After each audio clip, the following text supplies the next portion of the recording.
Pakistan default नहीं करेगा। जो ये रट लगाते हैं ना डिफॉल्ट डिफॉल्ट डिफॉल्ट, वो खुद जिम्मेदार हैं। 1 से 16 जो ग्रेड के सरकारी मुलाजमीन हैं उनको हमने अल्हम्दुलिल्लाह 35% एडॉक रिलीफ दी है और जो 17 से 22 है उनको 30% दी है। मेरी नज़र में ये नॉन स्टार्टर बजट है और जो इंटरिम गवर्नमेंट है जब भी आती है उन्हें इस बजट पर नजरसानी करनी होगी और जो हुकूमत मुंतखब होकर आएगी उन्हें एक दफा फिर नजरसानी करनी होगी। ये वो बजट है जो मुसलसल जिसकी तरमीम होगी। ये प्रोग्राम इनकम्प्लीट रहेगा और आने वाली हुकूमत को एक नया प्रोग्राम रीनिगोशिएट करना पड़ेगा। बिस्मिल्लाहिर्रहमानिर्रहीम, अस्सलाम वालेकुम। प्रोग्राम एक्सपर्ट्स में मैं आपको खुशामदीद कहूँगी। नाज़रीन, वतन अजीज़ को एक के बाद एक आफत का सामना है। समंदरी तूफ़ान बायपरजॉय सिंध और भारतीय शहर गुजरात की तरफ तेज़ी से बढ़ रहा है। समंदरी तूफ़ान से कराची, ठट्ठा, बदीन, थरपारकर और मीरपुर ख़ास के अजला मुतासिर होने का खदशा है और ये भी अंदेशा है कि तूफ़ान के साथ 3 मीटर यानी 8 से 10 फुट बुलंद लहरें भी साहिली पट्टी से टकरा सकती हैं, जिसका हाई अलर्ट जारी कर दिया गया है और साहिली इलाकों से लोगों की नकल मकानी भी शुरू कर दी गई है। हमारी दुआ है कि अल्लाह ताला वतन अजीज़ को कुदरती आफात से महफूज रखे। नाज़रीन, बढ़ते हैं अपने पहले टॉपिक की तरफ। मुल्क में नई जमात इस्तेहकाम पाकिस्तान पार्टी के क़याम के बाद सियासत में तेज़ी देखने में आ रही है। आज IPP के अहदेदारों का ऐलान भी कर दिया गया है। अब्दुल अलीम खान को इस्तेहकाम पाकिस्तान पार्टी का सदर मुकर्रर किया गया है। IPP की तश्कील के बाद नून लीग और पीपल्स पार्टी में इख्तलाफात भी सामने आ रहे हैं। नून लीग तरीन की पार्टी से आइंदा इलेक्शन में सीट एडजस्टमेंट की कोशिशें कर रही है, मगर इस जमात के क़याम पर पीपल्स पार्टी परेशान नज़र आती है। शदीद तहफ़्फ़ुज़ात और एतराज़ात उनकी तरफ से आ रहे हैं क्योंकि आसिफ अली ज़रदारी जनूबी पंजाब को फतह करने में बिजी हैं, लेकिन इस्तेहकाम पाकिस्तान पार्टी के क़याम से उनकी जो कोशिशें हैं वो उनके लिए ख़तरा समझा जा रहा है। वज़ीर आला सिंध ने भी IPP पर तनकीद करते हुए ये वाज़ेह किया है कि असल में पीपल्स पार्टी ही इस्तेहकाम की अलामत है, नाम रखने से कुछ नहीं होता। अब जहांगीर तरीन 1 हफ़्ते के लिए लंदन चले गए हैं, वहाँ उनकी अहम मुलाकातें शेड्यूल हैं। नवाज शरीफ से भी जहांगीर तरीन की मुलाकात मुतवक्के है। काफ लीग के चीफ ऑर्गेनाइज़र चौधरी सरवर ने यह दावा किया है कि इस्तेहकाम पाकिस्तान पार्टी लंदन वालों का ही कारनामा है। इसके साथ चेयरमैन पाकिस्तान क्रिकेट बोर्ड के मामले पर भी नून लीग और पीपल्स पार्टी के दरमियान तनाज़े जारी है। प्राइम मिनिस्टर शहबाज शरीफ नजम सेठी को चेयरमैन बनाने का फैसला कर चुके हैं, जबकि आसिफ जरदारी ज़का अशरफ को चेयरमैन बनाने पर डटे हैं। ज़राए से ये खबरें आ रही हैं कि अगर दोनों जमातों में मामला तय न हुए तो आइंदा दिनों में पीपल्स पार्टी अरकान असम्बली जो है वो बजट पर तनकीद करते हुए भी दिखाई दे सकते हैं। इसी मुनासबत से एक्सपर्ट्स के लिए आज हमारा पहला और बड़ा सवाल ये होगा कि मुमकिन इलेक्शन से पहले अहम मामलात पर PMLN और पीपल्स पार्टी के जो इख्तलाफात सामने आ रहे हैं, क्या इसमें हकीकत है या नहीं। पैनल का तारुफ करवा देती हूँ। प्रोग्राम में मेरे साथ मौजूद हैं अयाज खान साहब, आमिर इलियास राना साहब, ब्रिगेडियर रिटायर्ड हारिस नवाज साहब, फैसल हुसैन साहब और मोहम्मद इलियास साहब। मैं आप सबको खुश आमदीद कहूँगी। ब्रिगेडियर साहब, मैं आपसे आगाज़ कर रही हूँ, चूँकि ख़बरें जो जिस तरह की आ रही हैं और वज़रा रहनुमा बयानात दे रहे हैं उसी से ज़ाहिर खबर बनती है।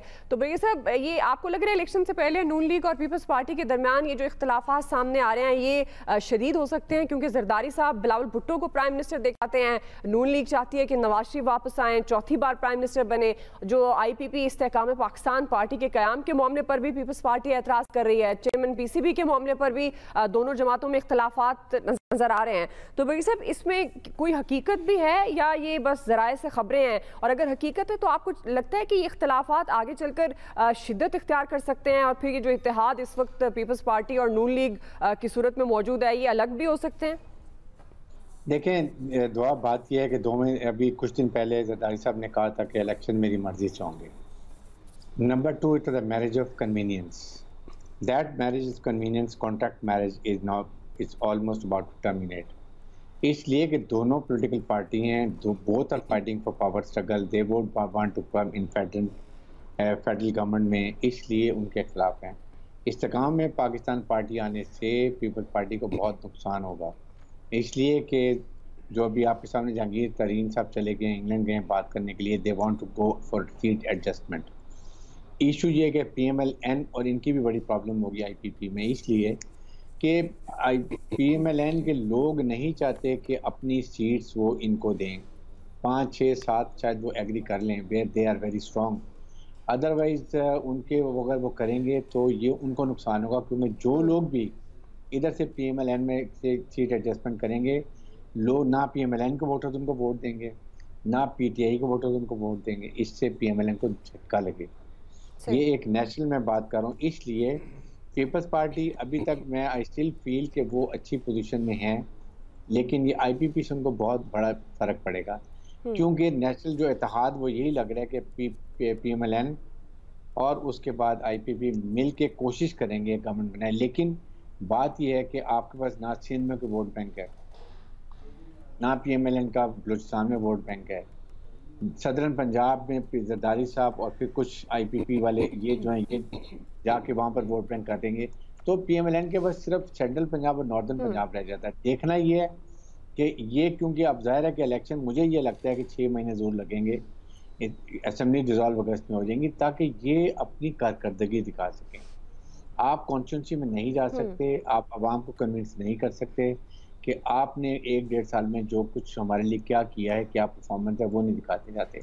तो वो चाह रहे हैं कि किसी तरीके से मौका मिले, इसलिए इस वक्त बड़ी प्रिकेरियस सिचुएशन है। पंजाब में आपके सामने पीएमएलक्यू है, पीएमएलएन है, पीएमएल, उसके बाद आपके सामने पीपल्स पार्टी है, आईपीपी है और रेमिनेंट्स ऑफ पीटीआई भी रह जाएंगे। सो ये बड़ा ही कॉम्प्लिकेटेड केस है।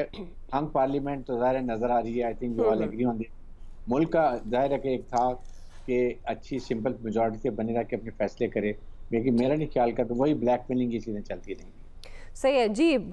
आमिर साहब, जिस तरह ब्रिगेड साहब भी कह रहे हैं, जाहिर है पंजाब में, जनूबी पंजाब और ओवरऑल पंजाब की अगर बात करें तो आईपीपी से फ़र्क पड़ेगा पाकिस्तान पीपल्स पार्टी को, और वो कहते भी हैं कि इस्तेहकाम पीपल्स पार्टी ला सकती है, ये नाम रखने से कुछ नहीं होता।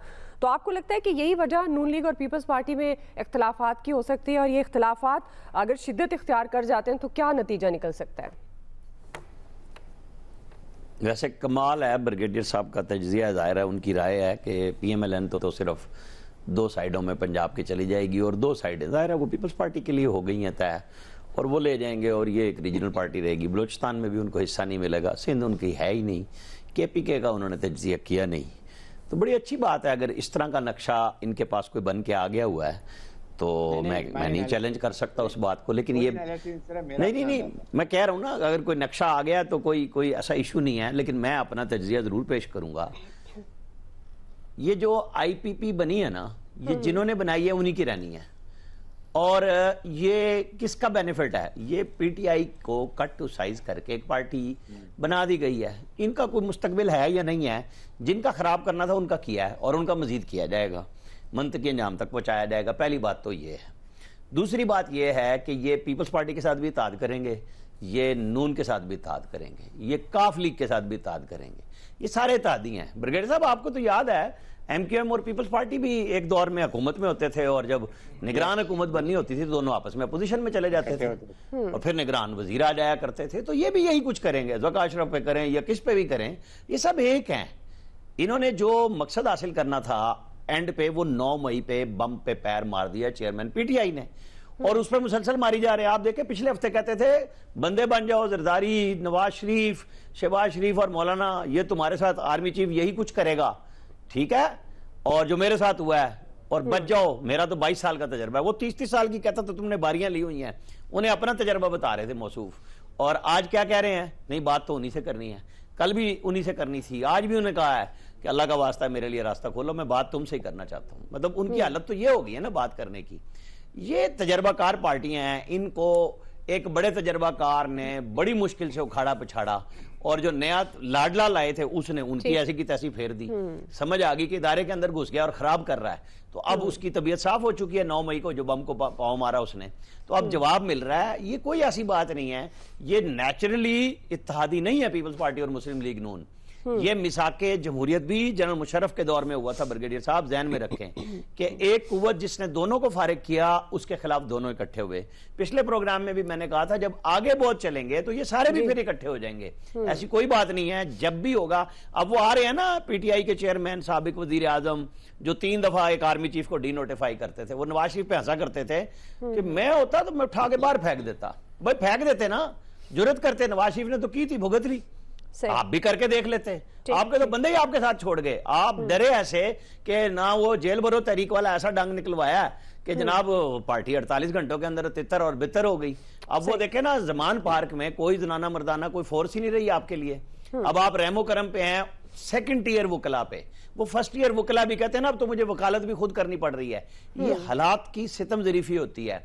नून को इसलिए अभी फिक्र नहीं है कि उनके पास कैंडिडेट सारे मौजूद हैं, इलेक्शन लड़ेंगे और आपको बलोचिस्तान, केपी सब जगह से नून जीतती हुई नजर आएगी। ये जो 2017-18 में जैसे बलोचिस्तान से जाके पूरी की पूरी नून लीग को जो आज पीटीआई के साथ हो रहा है वो वहां बलोचिस्तान में पहले हुआ था। वजीर आला से रिजाइन करवाया गया। आप और हम भूल नहीं गए किसी चीज को, अगर भूलना चाहें मैं याद करा देता हूं कि वो खत्म की गई थी जैसे आज हो रही है। हाँ। और वो जो रिजीम चेंज का ऑपरेशन था उसके अंदर नून ही टारगेट थी, इसके बावजूद नून तमाम हरबों के बावजूद जीत गई। फिर उनके लोगों में हिम्मत नहीं थी जो जीते हुए यहां बैठे हुए थे कि भाई कोई जुर्रत करके पंजाब की गवर्नमेंट ले लेते, नहीं ले सके। अब हालात चेंज हो गए और आपको नजर आएंगे से जी ऐसा हालात चेंज हो गए हैं, नजर आएंगे। और जिस तरह वो कह रहे हैं कि एक पार्टी तो तितर बितर हो गई, अब पीपल्स पार्टी को भी ज़ाहिर है तहफ़्फ़ुज़ात हैं IPP पे। अब जहांगीर तरीन साहब मुलाकात ज़राए के मुताबिक हो सकती है नवाज शरीफ साहब से। चौधरी सरवर ये दावा कर रहे हैं कि जो IPP की तश्कील है ये लंदन वालों का कारनामा है। तो आपको क्या लग रहा है, ये पीपल्स पार्टी नून लीग जो एक साथ चल रहे हैं, इलेक्शन से पहले ये इख्तलाफात की खबरें शदीद हो सकती हैं इनके दरमियान जो तहफ़्फ़ुज़ात हैं, तो अगर ये होती हैं तो फिर उसका अल्टीमेट क्या रिजल्ट निकलेगा? जिस तरह ब्रिगेड साहब ने कहा, आमिर साहब ने कहा, तो आप समझते हैं कि नून लीग ब्रिगेड साहब के मुताबिक नून लीग का फ्यूचर देख रहे हैं या आमिर साहब के मुताबिक? मैं तो अपने मुताबिक देखूंगा ना, मैं मुझे किसी के मुताबिक देखने की क्या जरूरत है। कमाल कर रही है अब दुआ। ये एक तो ये जो मिसवाक जमहूरियत है ना, ये मिसवाक बड़ी दफा इस्तेमाल हो गई और जरूरत के मुताबिक वो कर लेते हैं इस्तेमाल। और जाहिर अब चूंकि इलेक्शन आने वाले हैं तो इख्तलाफात तो होंगे। जैसे चेयरमैन PCB कोई ले लें आप, उस पर जो इख्तलाफ चल रहा है, इतलात ये है कि शुरू में ज़का अशरफ साहब से कहा गया था कि आप आ जाएं इस पे, तो वो माने नहीं उस वक्त। अब पीपल्स पार्टी का उस पर दावा क्या है? सिंपल ये कि जी चूंकि वजारत हमारे पास है इसलिए चेयरमैन भी हमारा होना चाहिए, और ये कोई ऐसा दावा मतलब कोई नहीं है। देखें ना, अगर आप दोनों को देखें, नजम सेठी साहब को और ज़का अशरफ साहब को, तो नजम सेठी साहब को बहरहाल एक एज तो है कि उसको लेके आए, इसको जो पाकिस्तान सुपर लीग है PSL को पाकिस्तान में वो करने वाले हैं। बाकी ये जो मुझे पता नहीं क्यों लगता है हर बंदे का अपना है कि दोनों के साथ हाथ हो गया। पीपल्स पार्टी के साथ भी हाथ हो गया और नून लीग के साथ भी हाथ हो गया। बाकी ये जो वो IPPs तो हम कुछ और सुना करते थे ना, अब आपने पार्टी भी IPP उसका नाम रख दिया, कमाल हो गया। वो राजा रेंटल हुआ करते थे, वो भी IPPs की वजह से मशहूर हुए थे। तो ये जो IPP है, इसमें मुझे ये बताएं कि कितने लोग हैं जो अपनी सीट भी जीत सकते हैं। मुझे इसमें नजर नहीं आ रहा कोई भी। मेरा जो ख्याल है, आपने वो अपनी तरफ से पार्टी तोड़ दी, उनके सारे वो भगा दिए, कोई इधर चला गया, कोई उधर चला गया, कोई जेल में है। स्टिल मेरी बात याद रखिएगा दुआ कि इलेक्शन में PTI का वोटर फैसला करेगा कि किसने जीतना है। ये मैं आपको बिल्कुल दावे से बता रहा हूँ। सही। उसका रीजन ये है कि वो या तो एब्सटेन करेगा कि नहीं मैं वोट नहीं डाल रहा, या वो वोट डालेगा तो वो उसको डालेगा उस कैंडिडेट को जो PTI का होगा, जो उसे लगेगा कि ये हाँ हमारा ये है। बाकी जो हालात इन्होंने कर दिए हैं अल्लाह के फजल से, वो आप देख रही हैं, जितनी महंगाई हो गई है, जो लोगों की हालत हो गई है, उसके बाद भी अगर किसी को तवक्को है कि ये पार्टियां को बहुत एक्स्ट्राऑर्डिनरी परफॉर्म कर जाएंगी इलेक्शन में, तो उसको तो फिर सैल्यूट ही किया जा सकता है। इससे ज्यादा तो मैं कुछ नहीं कर सकता, ठीक है, क्योंकि लोगों की यादाश्त इतनी कमजोर नहीं है। इससे इंतहाई कम महंगाई पे इमरान खान से लोग नफरत करना शुरू हो गए थे कि ये क्या कर दिया इस शख्स ने। तो ये इन्होंने अल्लाह के फजल से जो कमाल किया है, मतलब ये हमेशा हवाला देंगे जी नवाज शरीफ दौर में ये था, तो फिर पीपल्स पार्टी को तो कहना चाहिए कि भुट्टो के दौर में डॉलर इतने का होता था, इतने का कैसा हो गया। और भाई इस साल जो हो गया इसका हिसाब दो ना हमें, इसमें क्या कमाल कर दिया तुम लोगों ने। सही, वो बेड़ागर कर दिया बस, और बस बैठे हुए सुकून से। वो कहते हैं बड़ा अच्छा बजट देते हैं, हमने डिफॉल्ट से बचा लिया। बड़े नेक लोग हैं, वो इतने पैसे नहीं है जितने का आपने बजट दे दिया यार। वो अंदाजों पे आपने बजट दे दिया कि जी इतने पैसे आ जाएंगे, कहां से आ जाएंगे भाई। खुदा का खौफ करें यार, क्या हालत कर दी आपने इस मुल्क की। सही है, फिर भी आपको उम्मीद है कि पता नहीं क्या कर देंगे आप लोग। फैसल साहब, उम्मीद रखें इनसे क्या कर देंगे, लेकिन बुनियादी सवाल आप समझते हैं नून लीग और पीपल्स पार्टी में इख्तलाफ शिद्दत इख्तियार कर सकता है? और ज़ाहिर है इलेक्शन से पहले फिर अब नेचुरली तो ये दोनों पार्टीज अलग अलग ही हैं और उस तरह से इत्तेहाद मुमकिन नहीं है, बट जिस तरह अभी साथ चल रहे हैं इस तरह आपको चलते हुए नजर आएंगे, या मुख्तलिफ ओहदों को लेकर, मुख्तलिफ इशूज़ को लेकर ये इख्तलाफ जिस तरह नजर आ रहे हैं, तो ये मजीद बढ़ता हुआ नजर आ रहा है आपको? असल में उम्मीद तो रखना फजूल है। इनको तो अगर आप 100 साल भी और दे दें तो उन्होंने कुछ नहीं करना। वो इसहाक डार साहब प्रेस कॉन्फ्रेंस में सहाफ़ियों के सवालात का जवाब इतनी रौनक के साथ दे रहे थे, इतने तकब्बुर के साथ दे रहे थे, तो बस समझ से बाला चढ़ता है। उन्होंने ऐसे कौन से कारनामे अंजाम दे दिए इस बदतरीन सूरत हाल पे पहुंचाने के बावजूद भी जो है ना उनका तकब्बुर नहीं टूटा। बहरहाल लेकिन मैं एयाज साहब की बात से ना थोड़ा सा इख्तिलाफ करूंगा। अगर पाकिस्तान में इलेक्शन मेरिट पर हो रहे होते तो फिर एयाज खान साहब की बात जो है ना वो 100% दुरुस्त थी कि फला का वोटर ये फैसला करेगा या फला का वोटर वो फैसला करेगा। जिस तरह पाकिस्तान में इलेक्शन होते हैं, उन इलेक्शन से पहले जो है वो रिजल्ट तैयार हो चुके होते हैं। वोटिंग का प्रोसेस तो एक ऐसी होता है बस दिखाने के लिए शोशा, उसके 19-20 या 18-20 असरात भी आ जाते होंगे। तो ये कहना है कि किसी का वोटर कुछ असरअंदाज हो सकता है, अब नहीं मुमकिन। 9 तारीख के बाद जो है 9 मई के बाद सूरत हाल जो है ना वो बहुत ज्यादा जो है ना तब्दील हो गई। वो जो बानी तहरीक इंसाफ है उन्होंने खुद जो है वो ऐसा खुदकश हमला किया अपने ऊपर जी कि वो सबको ही जो है वो लेके बैठ गए। तो उसके बाद ये तवक्का करना कि वो कोई इलेक्शन में कोई असर अंगेजी का सबब बन सकती है उनकी पार्टी, ये जो है ना नजर नहीं आता आज की तारीख में। लेकिन बहरहाल पाकिस्तान की सियासत है, कुछ भी हो सकता है। किसी वक्त भी जो है वो शिफ्ट तब्दील हो जाती है। एक ट्रांसफर पोस्टिंग के ऊपर जो है पूरी पॉलिसियां जो है वो तब्दील हो जाती हैं। तो किसी वक्त भी जो है वो कुछ हो सकता है। हम तो आज की मौजूदा सूरत हाल में जो वो बात कर रहे हैं वही करेंगे।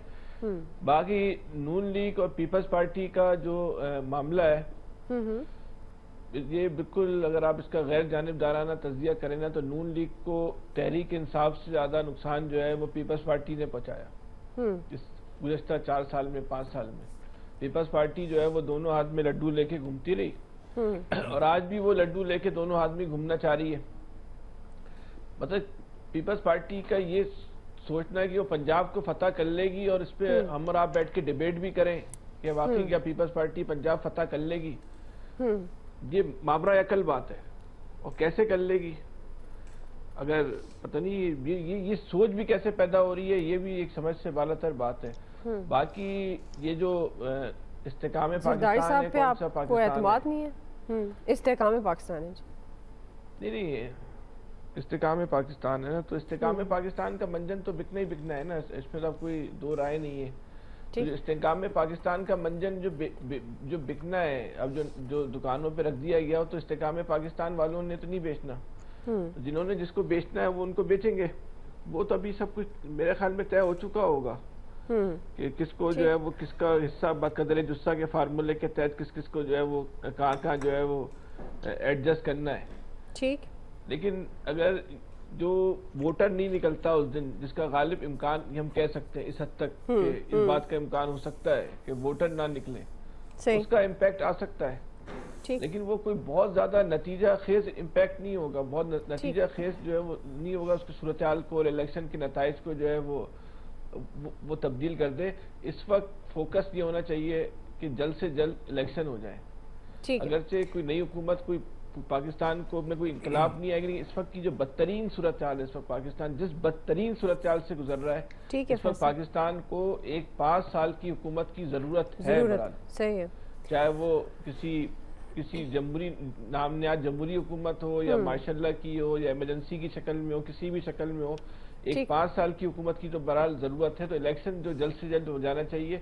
इससे जो है किसी भी जमात को इस वक्त फरार हासिल नहीं करना चाहिए। चले हम दुआ गो हैं कि इलेक्शन हो जाए। चले आए इलेक्शन की तैयारी करते हैं। इलियास साहब, आपको लग रहा है इख्तलाफात हैं और शदीद हो सकते हैं? देखें जी, गैर फितरती इत्तेहाद जब कहा जाता तो इसमें इख्तलाफात तो रहते हैं, कहीं ना कहीं से तो नोक झोंक होती रहती है। इसमें ये जो हुआ था ये तो एक पार्टी के लिए खिलाफ हुआ था, उसको गिराने के लिए गवर्नमेंट को, तो ये इत्तेहाद तो हुआ था इस मकसद के लिए। तो आप देख लें इलेक्शन में तो ये कभी इकट्ठे नहीं चलेंगे, क्योंकि जब जरदारी साहब कहते हैं कि प्राइम मिनिस्टर हमारा होगा तो नून लीग वाले मानेंगे कि हमारा प्राइम मिनिस्टर ना हो? जाहिर है हर कोई अपने लेने की बारी कोई इतनी जल्दी नहीं देता। और देखें बाकी जो सारी सूरत हाल है ये तो जोड़ तोड़ हो रहे हैं। आइंदा जो सियासत का 2018 की बनिस्बत जो पार्टियों का इलेक्शन का जो नक्शा होगा वो मुख्तलिफ ही होगा। जिस तरह इन्होंने 2018 में बड़ी बड़ी सीटें ले ली थी, नंबर्स इनके ज़्यादा थे पंजाब में, तो अब देखिएगा जो सूरत हाल देखने में आएगी कि ज़्यादातर पार्टियों के जो लोग हैं वो इस टाइम कोशिश करें कि वो आज़ाद इलेक्शन लड़ें, पार्टियों के साथ ना लड़ें, क्योंकि उनको पता है कि अगर पार्टी के साथ अगर इलेक्शन लड़ते हैं तो उनको रिजल्ट्स वो नहीं मिलते जिसकी वो तवक्को कर रहे थे पहले।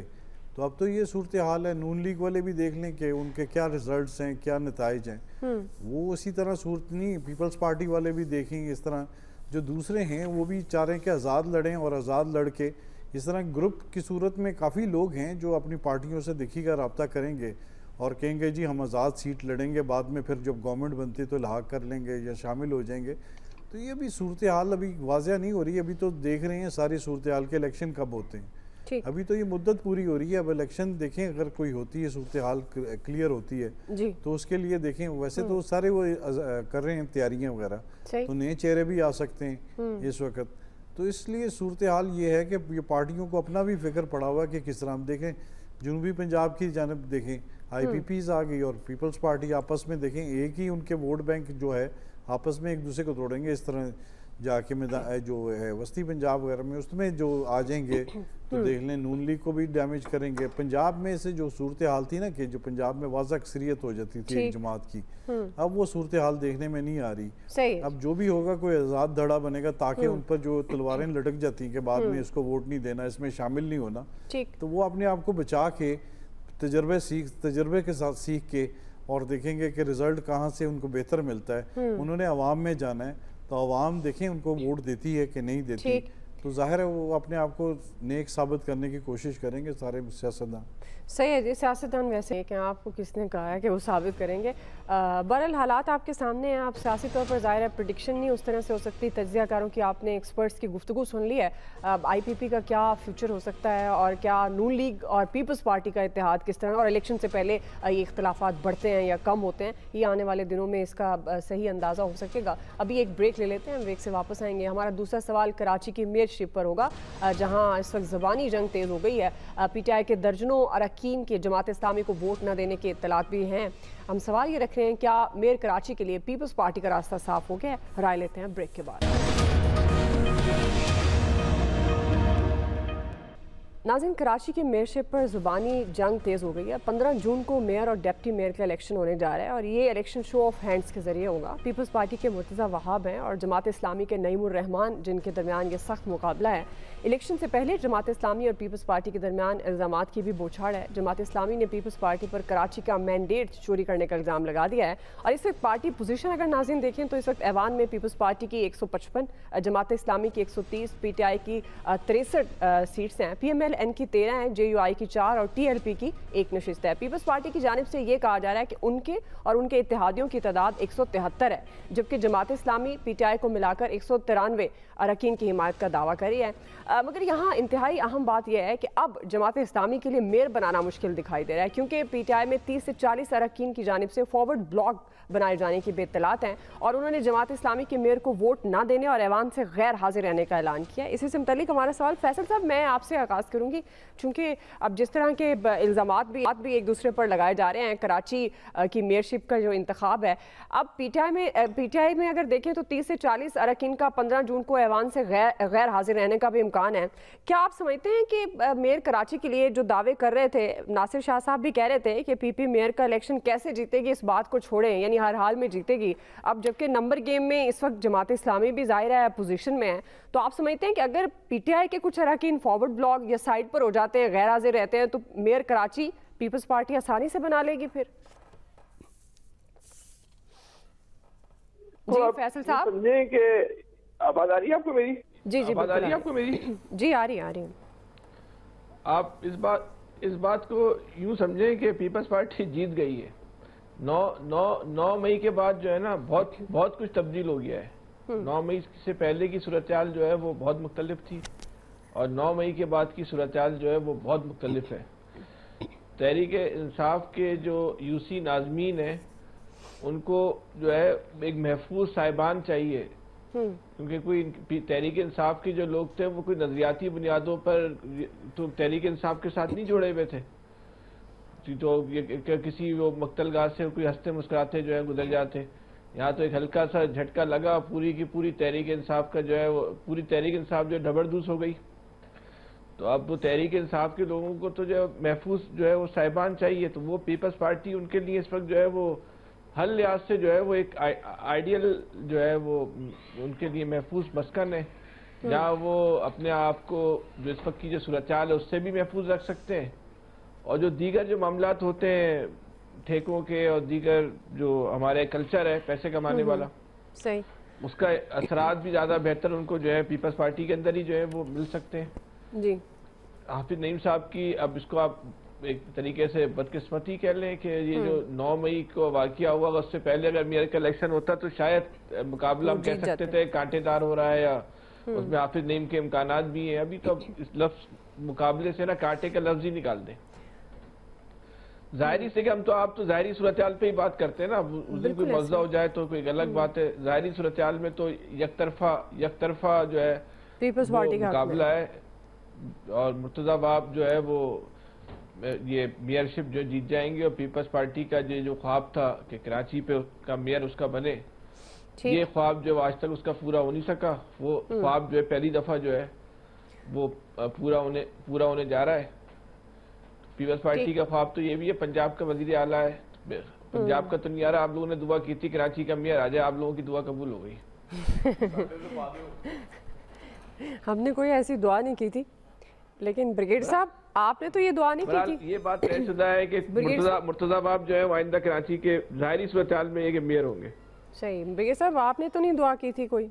मैंने दुआ नहीं की थी, लेकिन अपरेंटली बिल्कुल आई एग्री विद फैसल कि मोस्ट लाइकली और ये Murtaza Wahab is going to be next mayor Karachi, और 15 को बहुत जश्न की पहले से तैयारी कर रहे हैं सीव्यू के ऊपर, और 193 वर्सेस 173। लेकिन बात यही है कि सिर्फ 12-13 वोट भी अगर पीटीआई के नहीं होते हैं और वो जो नहीं हाजिर होते हैं तो दैट मीन्स के पीपल्स पार्टी को विन, और वो उनकी क्योंकि पंजाब में सिंध में हुकूमत भी है तो they all the resources also, इसलिए मेरे ख्याल में ये बड़ा इजी होगा कि Peoples Party will have their own mayor, deputy mayor, और इसके साथ वो बड़े आराम से कराची को होल्ड करेंगे। देखना ये है कि इसके बाद ये यहाँ पर क्या परफॉर्मेंस करते हैं, क्योंकि ये एक बहुत बड़ा चैलेंज है जिसमें यहाँ पर MQM भी है, पीडीएफ खैर बहुत वीक है, उसके बाद PMN के भी कुछ लोग हैं, TLP के भी हैं, फिर उसके बाद मौलाना फजल खान का ग्रुप है, ये तो सारे इकट्ठे होंगे। लेकिन मेरे ख्याल में अगर पंजाब सिंध गवर्नमेंट इनके पास है और मेयर कराची को, तो शायद कराची को फंड ज़्यादा मिलें, कराची के हालात बेहतर होते हैं। कराची के आई पर्सनली फील कि इस वक्त बेहतर यही है कि पीपल्स पार्टी हो और वो अपना मेयर बनाए और फिर कराची के लिए एक्चुअली काम करे। सही है, ये आपने सही लफ्ज़ इस्तेमाल किया कि एक्चुअली काम करें, जो कि पिछले कई सालों से तो वैसे पीपल्स पार्टी नाकाम ही रही है। अयाज खान साहब आपको क्या लग रहा है, आपने दुआ की थी जो फैसल साहब कह रहे हैं? मैं बड़ी दुआएं करता हूँ, लेकिन ये आपने पीपल्स पार्टी के हक में भी दुआएं शुरू बड़ी दुआएं करता हूँ, कबूल कोई नहीं होती अल्लाह के फजल से। लेकिन ये तो अच्छा, फिर ये दुआ नहीं की आपने, वरना तो कबूल हो गई ना। तो देखे ना, हाफिज नईम साहब तो मुझे धरनों में और एहतजाज में नजर आ रहे हैं फ्यूचर में। इनके पास टाइम था जब इलेक्शंस हो गए थे, ये बस मिस कर दी पीटीआई ने और हाफिज नईम और रहमान साहब दोनों ने। उस वक्त ये मिल जाते, स्टिल आई डाउट कि इनको जीतने दिया जाता, क्योंकि पीपल्स पार्टी वाले फनकार हैं बहुत बड़े। और आपको याद होगा बिलावल साहब तो इलेक्शन से पहले कह रहे थे कि मेयर हमारा होगा कराची में। तो देखे ना, वो कुछ लोग वली भी होते हैं जो कुछ बात करते हैं, दुआ की जरूरत नहीं होती उनको, वो अल्लाह ताला पूरी कर देता है, बस वो कह दिया उन्होंने, तो उसके बाद रास्ते साफ हो गए।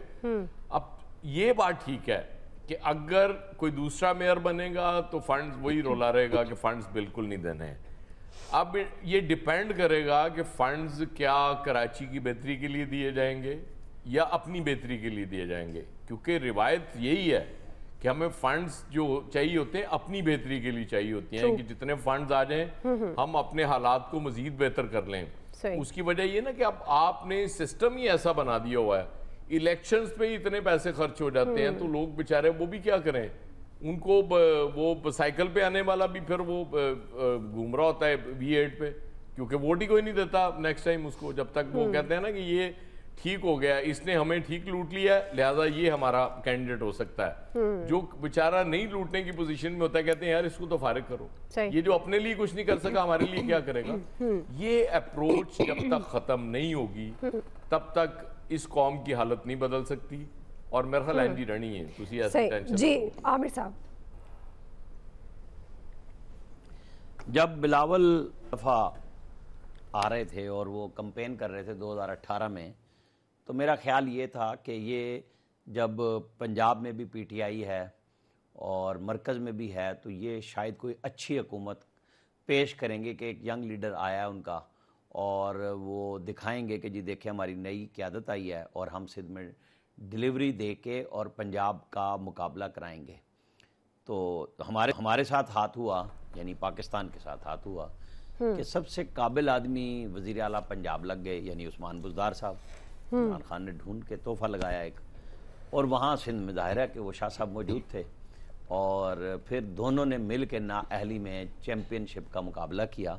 और मैं अब तक फ़ैसला नहीं कर सका क्योंकि ज़ाहिर है कि वो जो दूध शहद की नहरें कराची से लेके और थरपारकर तक बह रही हैं, वो हमारे वहाँ बलूचिस्तान, आप कह लें कि भावलपुर ज़िले से शुरू होकर और बखर तक इधर तक आती हैं और फिर नॉर्थ पंजाब तक आती हैं, जो उस्मान बुज़दार साहब ने बहाई। तो वो मुकाबला चल रहा है कि पता लगा 6 अरब रुपए की जनाब कहानी डाली गई है उसके अंदर, और 30 फरवरी डाल दी गई है उसके अंदर तारीख भी, जो साबिक वज़ीर आज़म की बहन के नाम पे ज़मीन निकली है और उन्होंने मिल के जो सस्ती 13 करोड़ रुपए में ले ली, जो अभी पर्चा हुआ है। मतलब अहलियत का मुकाबला था। जैसे वहाँ जंगलों का सफाया हो गया सिंध के अंदर, इस तरह यहाँ जंगल और मंगल इकट्ठे हो गए थे उस्मान बुज़दार प्लस में। तो मतलब कोई काबिल रश्क सूरत तो थी नहीं, काबिल रहम से भी काबिल तरस हालत थी। फिर सैलाब आ गए और सारा कुछ हुआ और ये सब कुछ बह गया। जो देखा ख्वाब था वो खान ने भी देखा था, और वो जो गाने बजाने वाले थे ख्वाब वाले, वो कराची वाले, वो फनकार भी सारे के सारे अपने ही फनकारियों समेत IPP में रवाना हो गए। अच्छा, अब मेयरशिप पे आ जाए। अब मेयरशिप पे जमात इस्लामी का आइडियल था कि वो पीपल्स पार्टी के साथ हकीकत को समझते हुए इत्तेहाद कर लेते। मौलाना ये देखे ना, सराजुल हक साहब के पास आसिफ जरदारी चल के गए थे। गेम सियासत की इस चीज़ की होती है, अगर आप PTI से हाथ मिला सकते हैं तो आप पीपल्स पार्टी से भी मिला लेते और अहले कराची का कुछ ना कुछ फायदा बन जाता। मेयर ना मिलते, आप डिप्टी मेयरशिप ले लेते। कहीं नहीं लिखा हुआ कि ये नाम पक्का है, ये पक्का है। जमहूरियत में तो बंदे ही होते हैं ना। अब आप बंदे पूरे ना कर सके, आप प्रेस कॉन्फ्रेंस ही करते रहेंगे। वो जैसे पंजाब में नून लीग जीत गई और आज़ाद उम्मीदवार जहांगीर तरीन का जहाज उड़ा के ले गया, जो कल मरियम ने भी कहा जिस जहाज में आए थे उसमें चले गए। तो फिर लकीर पीटने की बात है ना। ये समझना चाहिए कि या तो कराची को डिलीवर करना है आप सब ने, तो एक अच्छी अपोजिशन के लिए तैयारी कर ले जमात इस्लामी, क्योंकि वो तो बात बिल्कुल सही है कि जो ब्रिगेडियर साहब ने भी कही, फैसल ने भी कही कि वो वक्त हाथ से निकल गया। अब तामीरी अपोजिशन का करके कराची के लिए, कराची के लोगों के लिए, क्योंकि बहरहाल वोट सबको मिला है जो अब इलेक्शन लड़ने जा रहे हैं। अगर कोई पार्टी बाइकाट करती है तो ये उसका नसीब, वो भी कभी बाइकाट करते थे, कभी मिलते थे। अब बेहतर ये होगा कि कराची के लोगों के हालत पे रहम खाया जाए कि उन बेचारों ने टैक्स भी बेपना दिए हैं, सब कुछ किया है और उनकी सुनने और मानने वाला कोई नहीं है। जी, कराची से एक साहब जो IPP में गए ना, PTI छोड़ के, उनके साथ कुछ नहीं किया इन्होंने। उनका सिर्फ 3 दिन शहद बंद किया था और उसके बाद वो भाग गए। इलियास साहब, बोतल या शहद? नहीं, शहद की बात है इस तरह से। जी इलियास साहब, नहीं शहद की बोतल मैंने पूछी। सूरत हाल तो आपके सामने है वाज़ेह तौर पर। अब जमात इस्लामी के लिए वाकई उन्होंने देर की, और जो भी सूरत हाल है, अगर वो उसी तरह लगे रहते, सबसे मिलते, तो बिल्कुल इस वक्त पोजीशन कोई और होती। लेकिन अब पीपल्स पार्टी के सामने ज़ाहिर है उन्होंने पहले ऐलान किया था, अब ज़ाहिर है उन्होंने फंड्स देने हैं, उन्होंने गवर्नमेंट चलानी है, तो ज़ाहिर है लोग जो हैं अब सीधा समझदार हैं लोग कि किस तरह गवर्नमेंट चलेगी आगे, उन्होंने भी काम करने हैं। तो अपना आपको जिंदा सियासत में रखने के लिए लोगों को पीपल्स पार्टी की माननी पड़ेगी, या जो भी है। जो अब 9 मई से वाकई वो सूरत हाल तो डिफरेंट है, बदल गई है, बदल गई। उसकी वजह से अब जो सूरत हाल है अब इनकी जो आ गई है PTI के कोर्ट में, PTI पीपल्स पार्टी के कोर्ट में, तो पीपल्स पार्टी जाहिर है इसको इस्तेमाल करेगी, इसको उनके हक में जो हवा चल रही तो उसके मुताबिक ही फैसला करवाएगी। और अब बिल्कुल भरपूर तरीके से, क्योंकि आगे जो 4 साल 5 साल जो भी सूरत हाल है, 5 साल चल रहे हैं तो उनके लिए उनको साथ ही पीपल्स पार्टी के साथ ही चलेंगे तो फिर उनको फ़ायदा होगा, वरना तो फिर साइड पर बैठे रहेंगे और अपने हल्के में जो भी है कहानी सुनते रहेंगे। बिल्कुल साहब, आपको ब्रेक लेते हैं, ब्रेक से वापस आएंगे। तीसरा सवाल, रूस से रियायती खाम तेल की आमद शुरू, अवाम को कितना रिलीफ मिल सकता है, ये हमारा सवाल होगा। राय लेंगे ब्रेक के बाद। वेलकम बैक नाज़रीन। बिलाखिर रूस से सस्ता खाम तेल पाकिस्तान पहुंचा है। रूसी जहाज़ 45 टन खाम तेल लेकर कराची बंदरगाह पर पहुंच गया। इम्कान यह है कि आज से तेल की तरसील रिफाइनरी को शुरू कर दी जाएगी और रूसी तेल की आमद पर गवर्नमेंट खुशियां मना रही है। प्राइम मिनिस्टर ये दावा कर रहे हैं कि कौम से किया हुआ एक और वादा पूरा कर दिया है, जबकि रूसी तेल से मुतल्लिक वज़ीर पेट्रोलियम मुसद्दिक मलिक के मुख्तलिफ बयान सामने आते रहे हैं। पहले वो ये कहते रहे कि रूसी तेल से आवाम को कोई फ़ायदा नहीं होगा, और इसके बाद उन्होंने ये दावा किया कि रूसी तेल सस्ता मिलेगा, और अब वो ये कह रहे हैं कि रूस से तेल की आमद से कीमतों पर कुछ असर पड़ेगा।